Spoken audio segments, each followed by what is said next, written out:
इस कहानी का नाम है बहू का बदला।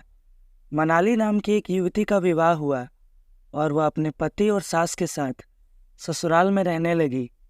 कुछ ही दिनों बाद मनाली को आभास होने लगा कि उसकी सास के साथ पटरी नहीं बैठ रही है।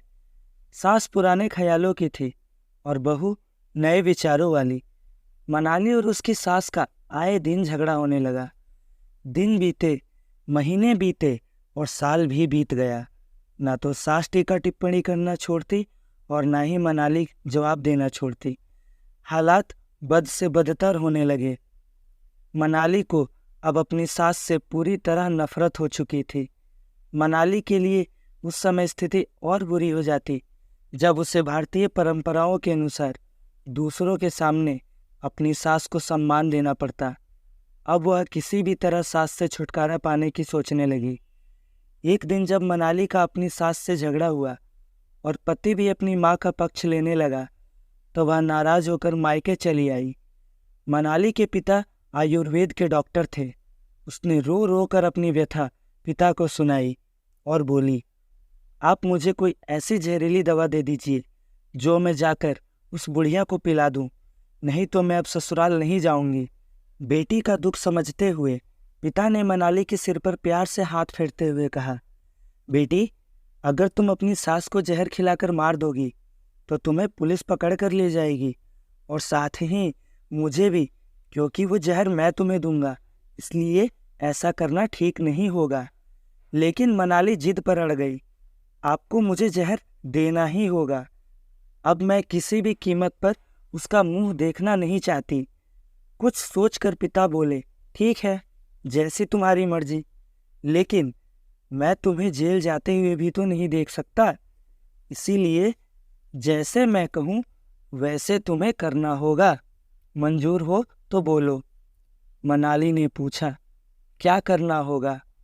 पिता ने एक पुड़िया में जहर का पाउडर बांधकर मनाली के हाथ में देते हुए कहा, तुम्हें इस पुड़िया में से सिर्फ एक चुटकी जहर रोज अपनी सास के भोजन में मिलाना है। कम मात्रा होने से वह एकदम से नहीं मरेगी, बल्कि धीरे धीरे आंतरिक रूप से कमजोर होकर 5 से 6 महीनों में मर जाएगी। लोग समझेंगे कि वह स्वाभाविक मौत मर गई। पिता ने आगे कहा, लेकिन तुम्हें बेहद सावधान रहना होगा ताकि तुम्हारे पति को बिल्कुल भी शक न होने पाए, वरना हम दोनों को जेल जाना पड़ेगा। इसके लिए तुम आज के बाद अपनी सास से बिल्कुल भी झगड़ा नहीं करोगी, बल्कि उनकी सेवा करोगी। यदि वह तुम पर कोई टीका टिप्पणी करती है तो तुम चुपचाप सुन लोगी, बिल्कुल भी प्रत्युत्तर नहीं दोगी। बोलो, कर पाओगी ये सब? मनाली ने सोचा, 6 महीनों की ही तो बात है, फिर तो छुटकारा मिल ही जाएगा। उसने पिता की बात मान ली और जहर की पुड़िया लेकर ससुराल चली आई। ससुराल आते ही अगले ही दिन से मनाली ने सास के भोजन में एक चुटकी जहर रोज मिलाना शुरू कर दिया। साथ ही उसके प्रति अपना बर्ताव भी बदल लिया। अब वह सास के किसी भी ताने का जवाब नहीं देती, बल्कि क्रोध को पीकर मुस्कुराते हुए सुन लेती। रोज उनके पैर दबाती और उसकी हर बात का ख्याल रखती। सास से पूछ पूछ कर उसकी पसंद का खाना बनाती, उसकी हर आज्ञा का पालन करती। कुछ हफ्ते बीतते बीतते सास के स्वभाव में भी परिवर्तन आना शुरू हो गया। बहू की ओर से अपने तानों का प्रत्युत्तर ना पाकर उसके ताने अब कम हो चले थे, बल्कि वह कभी कभी बहू की सेवा के बदले आशीष भी देने लगी थी। धीरे धीरे 4 महीने बीत गए। मनाली नियमित रूप से सास को रोज एक चुटकी जहर देती आ रही थी, किंतु उस घर का माहौल अब एकदम से बदल चुका था। सास बहू का झगड़ा पुरानी बात हो चुकी थी। पहले जो सास मनाली को गालियां देते नहीं थकती थी, अब वही आस पड़ोस वालों के सामने मनाली की तारीफों के पुल बांधने लगी थी। बहू को साथ बिठाकर खाना खिलाती। सोने से पहले भी जब तक बहू से 4 प्यार भरी बातें ना कर ले तो उसे नींद नहीं आती थी। 6ठा महीना आते आते मनाली को लगने लगा कि उसकी सास उसे बिल्कुल अपनी बेटी की तरह मानने लगी है।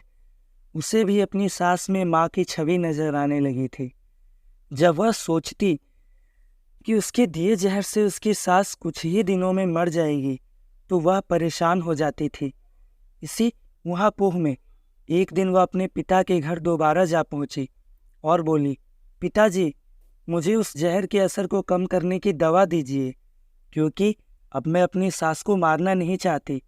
वो तो बहुत अच्छी है और अब मैं उन्हें अपनी माँ की तरह चाहने लगी हूँ। पिता यह सुनते ही ठठाकर हंस पड़े और बोले, जहर? कैसा जहर? मैंने तो तुम्हें जहर के नाम पर हाजमे का चूरन दिया था। यह बोलकर वो जोर जोर से हंसने लगे।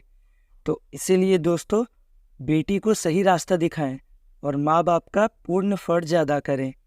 अगर ये कहानी आपको पसंद आई हो तो हमारे चैनल को प्लीज़ सब्सक्राइब कीजिए और ऐसे ही स्टोरीज़ को देखने के लिए हमारे चैनल पे जाके प्लेलिस्ट को चेक करना ना भूलें। थैंक्स फॉर वॉचिंग दोस्तों, मिलते हैं अगली वीडियो में।